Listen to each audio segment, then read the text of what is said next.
That is why Bhagavan said, Tattva will tell you.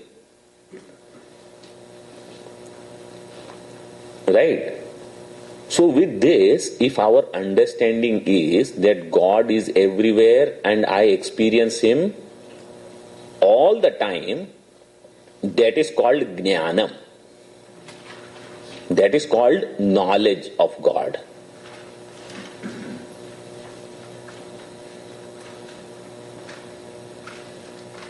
And what is Vijnanam? That will come later.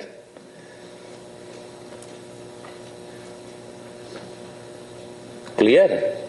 So, if we don't reach this conclusion, what God has said Himself, then understand our knowledge is lacking something.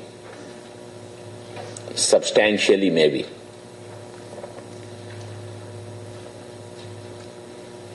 Clear? So this immediate cause and ultimate cause way of thinking. Aham kritsnasya jagataha prabhavaha pralayaha tatha.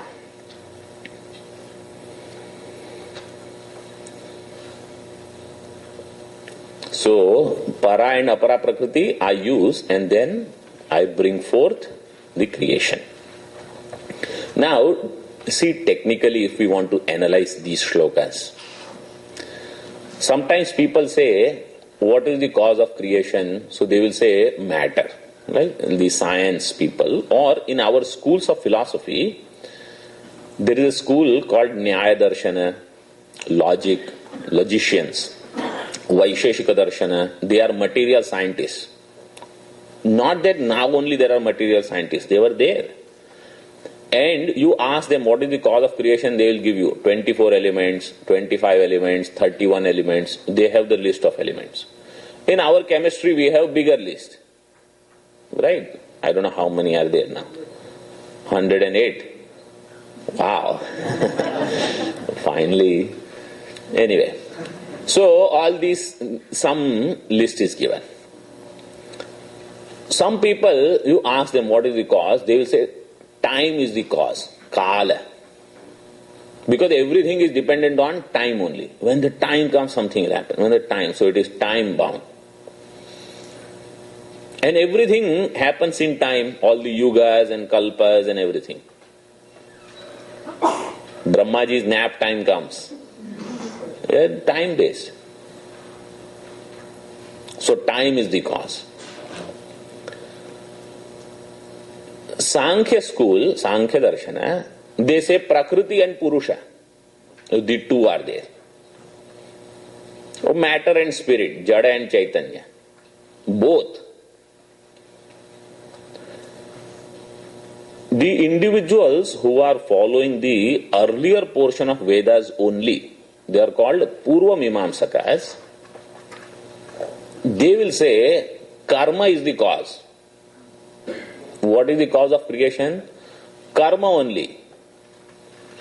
Because the entire creation is based on karmas of individual and total. So anything that is happening is for experience of those karma phalas. And therefore, what is the cause? Karmas. So matter is the cause, elements are the cause, or karmas is the cause, time is the cause, Purusha Prakriti is the cause. We don't deny any of these. We just say they all are intermediate causes. That's all. So just because when it is said God is the ultimate cause, karma still have their role to play. Time still has its role to play. Elements still are the immediate causes. Right? We don't deny. If we do chemical analysis of any object, we will be able to separate, oh, there is this much this much that. And at that level, that is true. So tomorrow, if somebody goes to chemical lab and say, what is the cause? God. At that level, whatever the results come, that is true. in our mind we have to understand that ultimately it is that one truth only.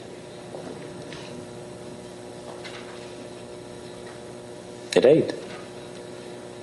So if this is our understanding, we will never feel, so that means a little bit higher, here only if we dwell, if he is the ultimate cause of this entire creation, isn't he the cause of this body?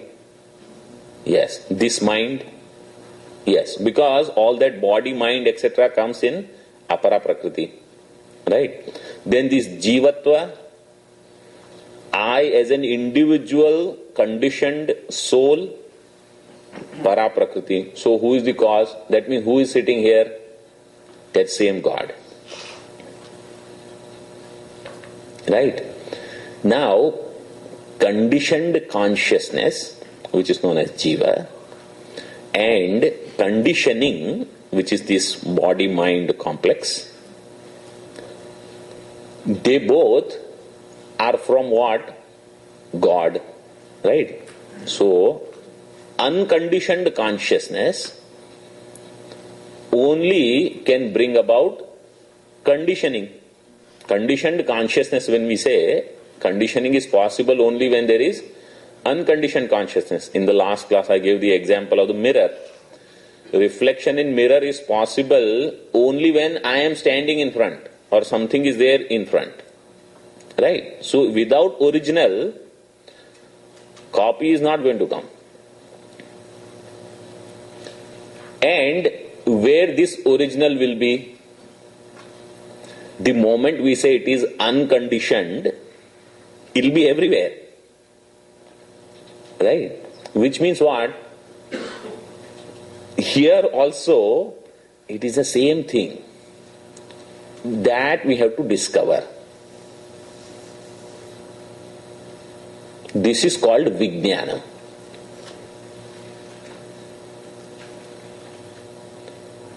And this discovery means not that, okay, now let me start peeling off the layers and see. We will never find that. It is in understanding.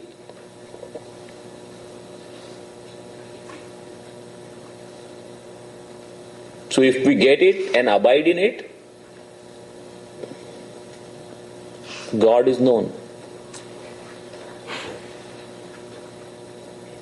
If we insist that I want to see him only in a particular form, then Bhagavan says, I already told you.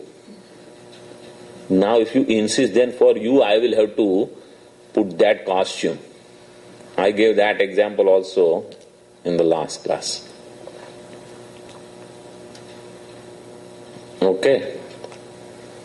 So that unconditioned consciousness, Chaitanya, is the ultimate cause to whom or to which para and apara prakritis belong.